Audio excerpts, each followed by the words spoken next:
복되고 거룩한 주님의 날, 우리에게 허락하시는 하나님의 말씀은 창세기 4장 3절에서 4절 말씀입니다.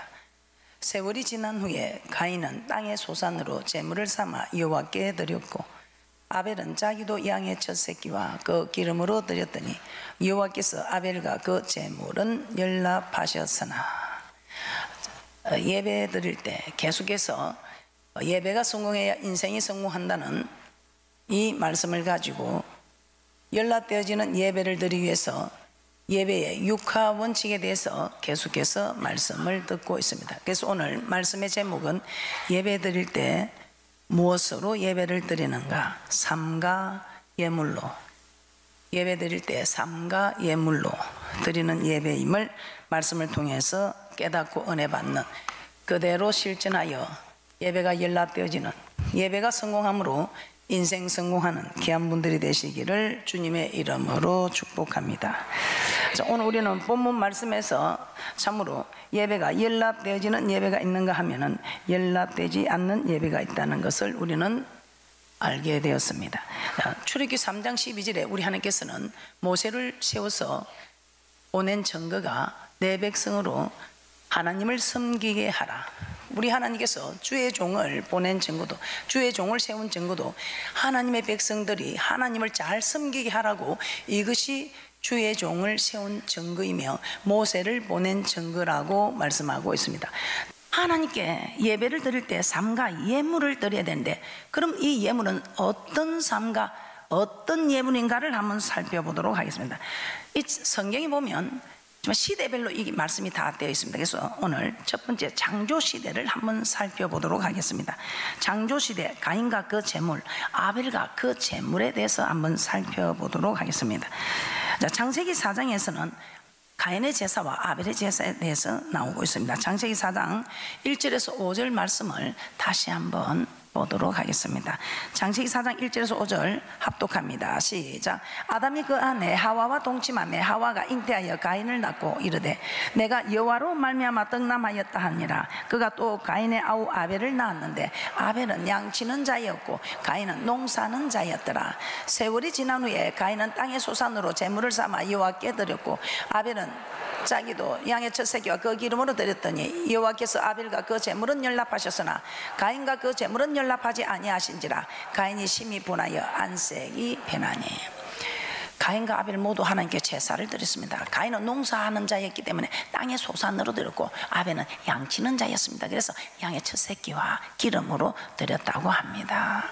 그런데 4절 5절 말씀에 보면 하나님께서 연락하신 제사가 있고 연락하지 아니한 제사가 있더라 이 말입니다. 그런데 이 제사에서 예물만 연락하고 연락하지 아니한 것이 아니라는 것입니다.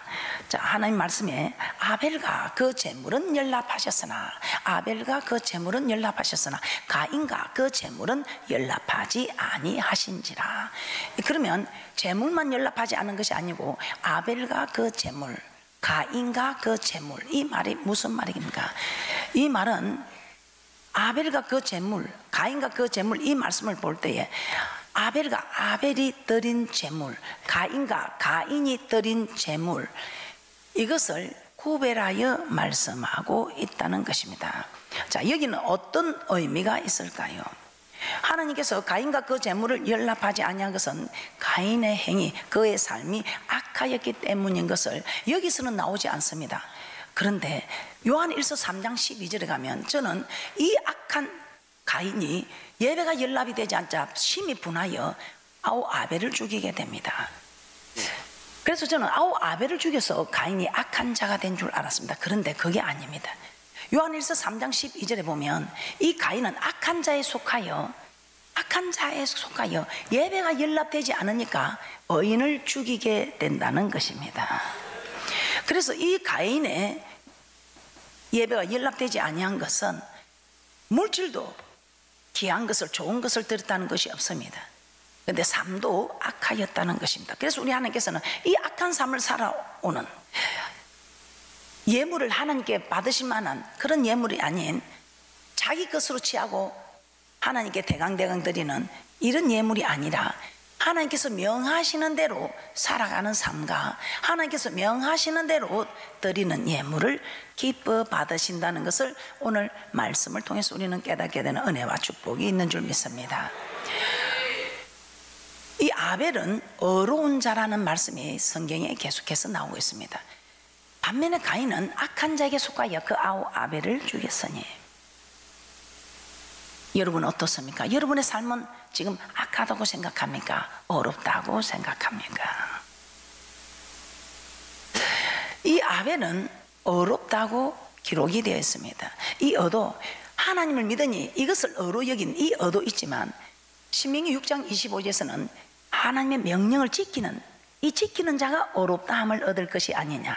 로마서 2장 13절에서는 율법을 듣는 자가 의인이 아니요 율법을 듣고 지켜 행하는 자가 의인이라고 말씀하고 있습니다.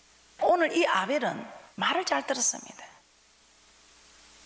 그런지 시키는 자니까 어렵다고 인정을 받고 예물도 시키는 대로 첫 것을 드렸다. 이 가인은 첫 것을 드렸다는 것이 없습니다. 그냥 땅의 소산으로. 그런데 이 첫 것은 아주 귀한 것이라고 말씀하고 있습니다. 그래서 아벨은 어렵게도 살았고 예물도 귀한 것을 드렸기 때문에 우리 하나님께서는 아벨의 삶과 예물은 기뻐 받으셔서 그 예배를 연락하셨던 것입니다. 자, 우리의 모습은 어떻습니까? 우리는 지금 어렵게 살고 있습니까? 우리가 드리는 예물은 하나님께서 명하시는 대로 드리고 있습니까? 출애굽 시대 보겠습니다. 두 번째 출애굽 시대. 남녀노소와 우양으로 드리라고 말씀하고 있습니다.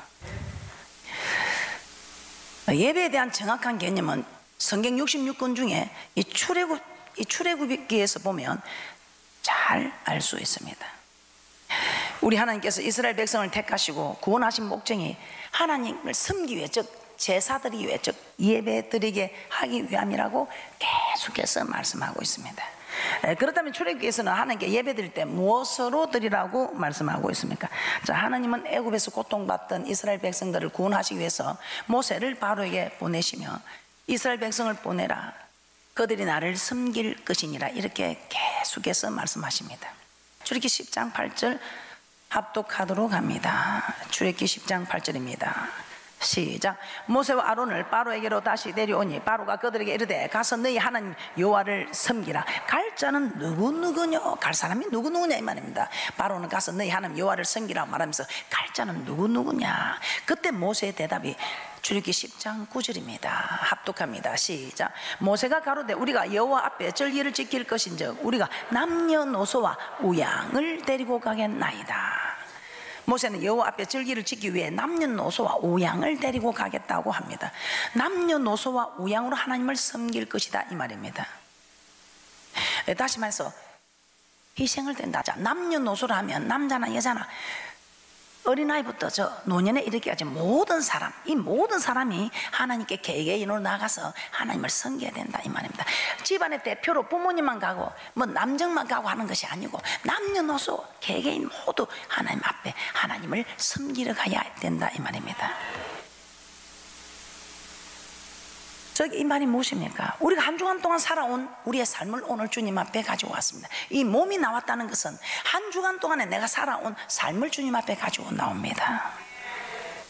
남녀노소와 우양을 데려서 하나님 앞에 절기를 지켜야 한다는 말은 우리의 몸, 우리의 살아온 한 주간에 살아온 삶, 또 우리가 주님 앞에 오늘 빈손으로 오지 않냐고 손에 가지고 왔습니다.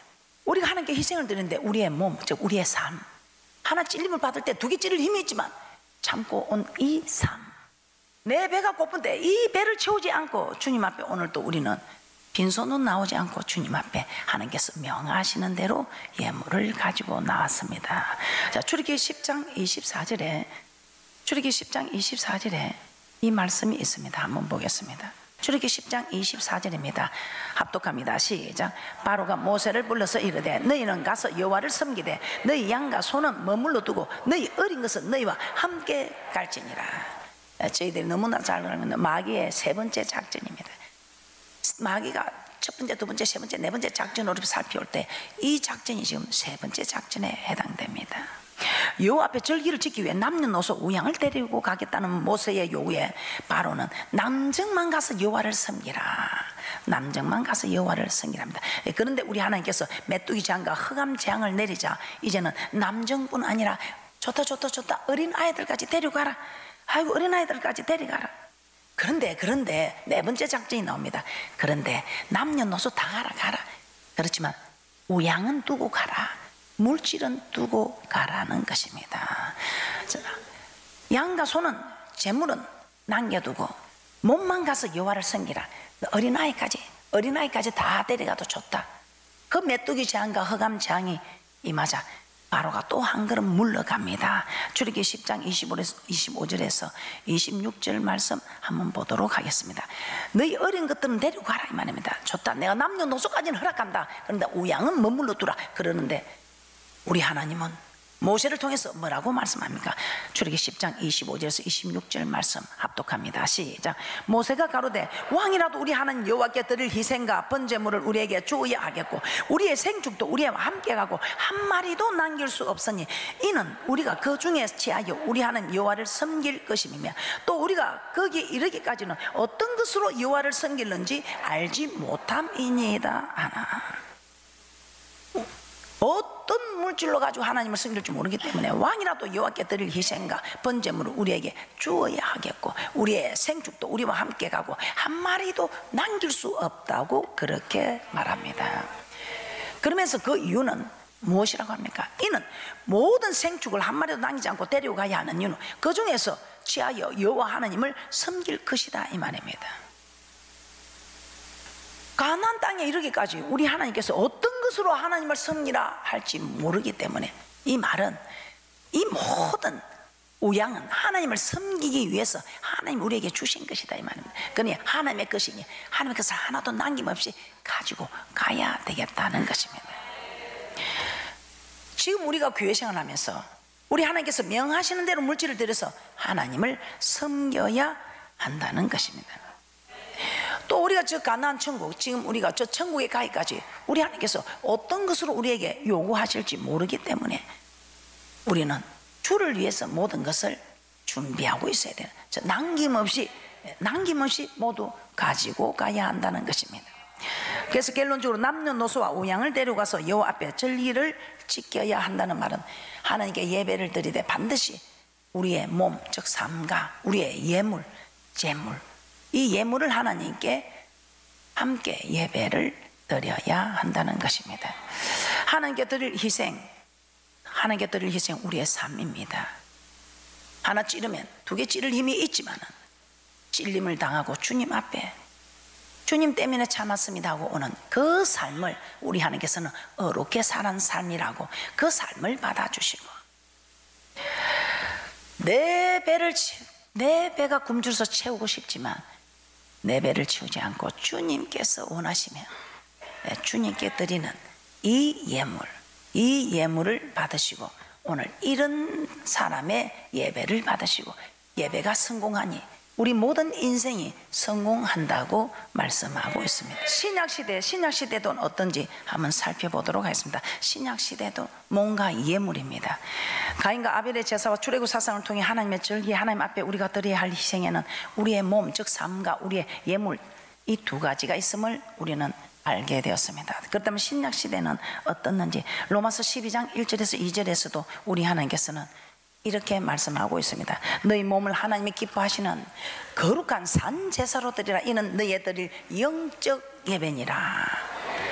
하나님이 기뻐하시는 거룩한 산 제사로 드리는 것이 신약 시대에 우리가 드릴 영적 예배라고 말씀하고 있습니다. 로마서 12장 1절에서 2절 합독합니다. 시작. 그러므로 형제들아 내가 하나님의 모든 자비하심으로 너희를 권하노니 너희 몸을 하나님이 기뻐하시는 거룩한 산 제사로 드리라. 이는 너희의 드릴 영적 예배니라. 너희는 이 세대를 본받지 말고 오직 마음을 새롭게 함으로 변화를 받아 하나님의 선하시고 기뻐하시고 온전하신 뜻이 무엇인지 분별하도록 하라. 하나님이 기뻐하시는 거룩한 산 제사, 거룩한 산 제사. 이 거룩이 무엇입니까? 요한복음 17장 17절에서는 진리로 거룩하게 하옵소서. 아버지의 말씀은 진리니이다. 그래서 이 거룩은 하나님의 말씀대로 사는 것입니다. 하나님의 선하시고 기뻐하시고 온전하신 뜻이 무엇인지 분별하도록 하라. 하나님의 선하시고 기뻐하시고 온전하신 뜻대로 드리는 이것이 거룩한 산제사, 우리가 드릴 영적 예배라고 말씀하고 있습니다. 하나님의 선하시고 기뻐하시고 온전하신 뜻은 어떻게 그럼 알 수 있겠습니까? 로마서 2장 18절에서는 이렇게 말씀한다. 로마서 2장 18절에 율법의 교훈을 통해서 하나님의 뜻을 안다고 이렇게 기록이 되어 있습니다. 로마서 2장 18절에 율법의 교훈을 통해서 하나님의 뜻을, 그래서 우리는 하나님의 말씀, 이 율법을 주야로 묵상하면서 이 말씀을 깨닫는 은혜를 달라고. 노아의 방주에 들어가지 못한 자가 어떤 사람이 들어가지 못했냐? 깨닫지 못하는 자. 아무리 하나님 말씀을 많이 들어도 깨닫지 못하면 지키지 않더라 이 말입니다. 그래서 우리는 하나님의 뜻을 따라가는, 율법의 교훈을 통해서 하나님의 뜻을 아는, 그래야 하나님의 선하시고 기뻐하시고 온전하신 뜻이 무엇인지 분별하는 그런 믿음의 사람들은 하나님께 연락되어지는 예배를 드리게 되는 축복이 있을 줄 믿습니다. 자, 그래서 하나님께서는 율법 가운데 가장 큰 계명이 무엇이냐 이렇게 물어봅니다. 율법 가운데 가장 큰 계명, 온 율법과 선지자의 강령은 마음을 다하고 성품을 다하고 힘을 다하고 뜻을 다하여 하나님을 사랑하고 이웃 사랑하는 것이라고 말씀하고 있습니다. 율법은 하나님의 말씀입니다. 이 말씀은 율법 중에 가장 큰 계명도 하나님 사랑, 이웃 사랑, 계명 중에 가장 첫째도 하나님 사랑, 둘째도 이웃 사랑. 그러므로 너희 몸을 하나님이 기뻐하시는 거룩한 산 제사로 드리라는 이 말씀은 율법의 교훈을 쫓아 우리의 몸으로 하나님을 사랑하고 이웃을 사랑하는 그 삶을 하나님께 드리라는 것입니다.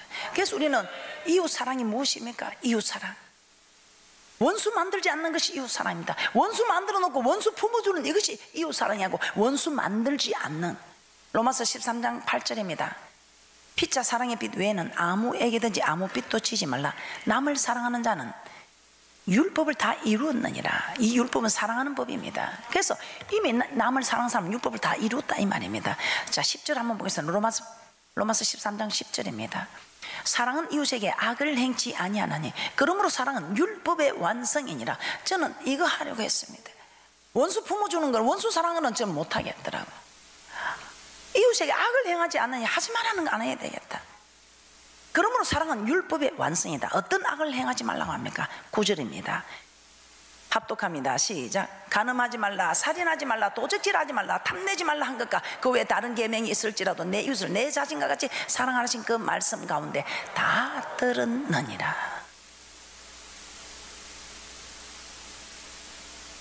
동촌이 되고 무촌이 되고 하는 이 가장 가까운 사람에게 간음을 하고 살인하고 도적질함으로써 악을 행하는 이거 하지 마라 이 말입니다.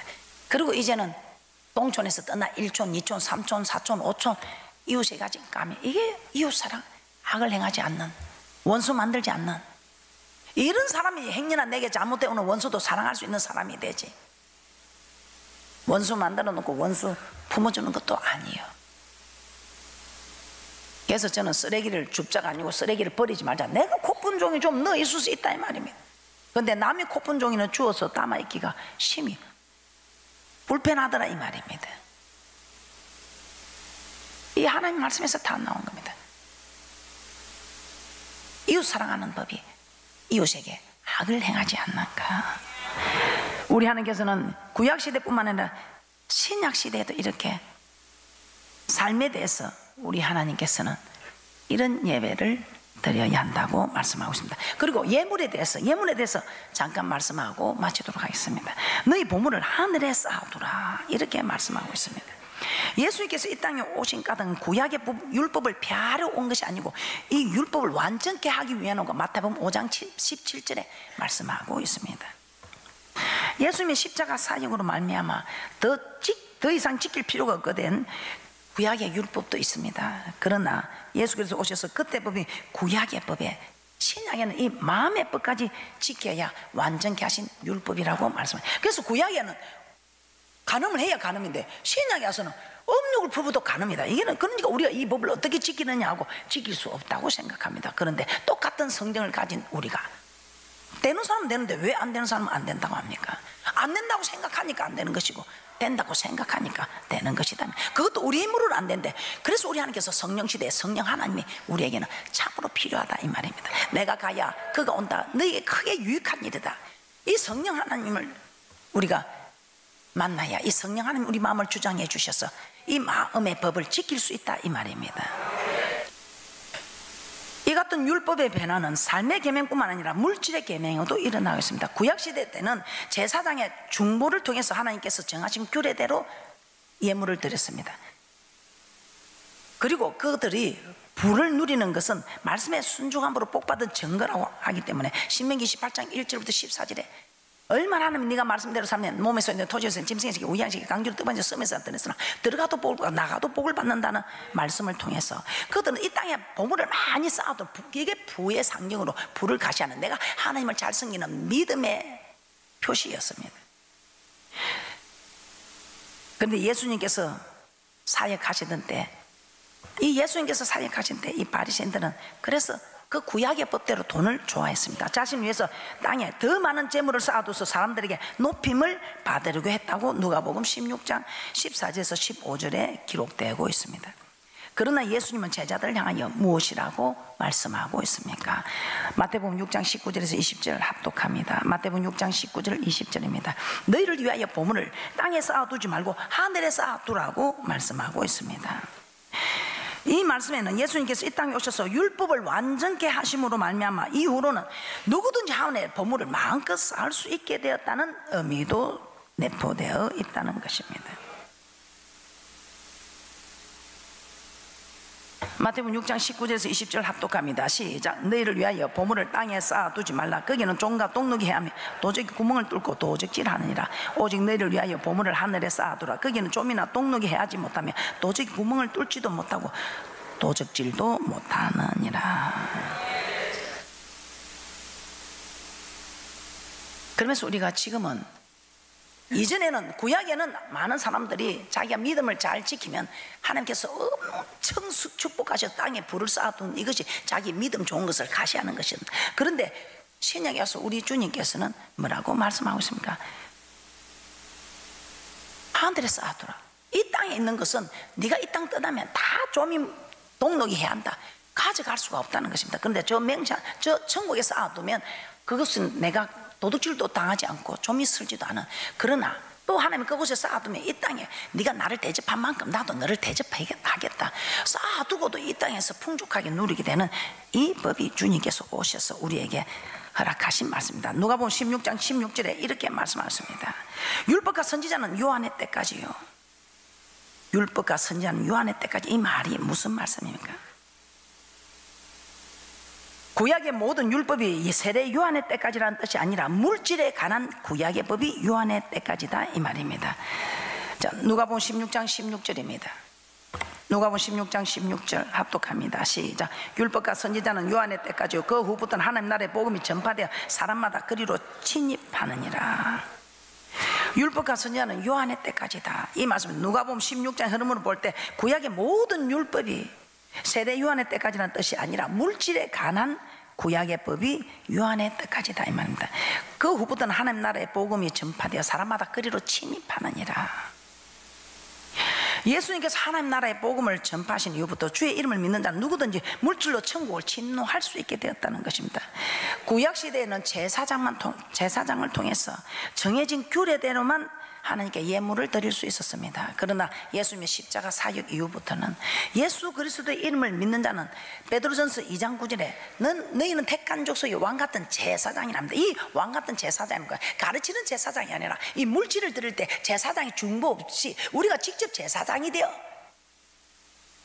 주님 앞에 물질을 드릴 수 있는 이 일이 제사장의 중보를 통해서 드리던 것은 세례 요한의 때까지고 우리 주님 십자가 사역 이후로 성소의 휘장이 찢어지고 이제 그부터는 천국은 침노하는 자이거든. 이 물질로 침노되는 천국. 누구든지 왕같은 제사장이 돼서 제사장의 중보 없이 마음대로 전에는 규례의 법대로 한 마리만 드리면 한 마리만 드리면 지금은 한 마리가 아니라 1000마리 만 마리를 드려도 마음껏 천국을 침노하여 하늘에 쌓을 수 있게 된 이 율법이 세례 요한의 때까지 예수님 오시고부터는 마음껏 우리가 제사장이 되어 제사장 중보 없이 마음껏 드릴 수 있게 되었다는 것입니다. 그래서 여러분이 하나님의 계명대로 하나님이 이 규례의 법대로 여러분 명하시는 대로 하나님께 드리면 우리 하나님께서는 반드시 심은 대로 행한 대로 갚아주시는 하나님께서 우리에게 진노한 만큼의 축복을 우리에게 허락하시겠다고 말씀하고 있습니다.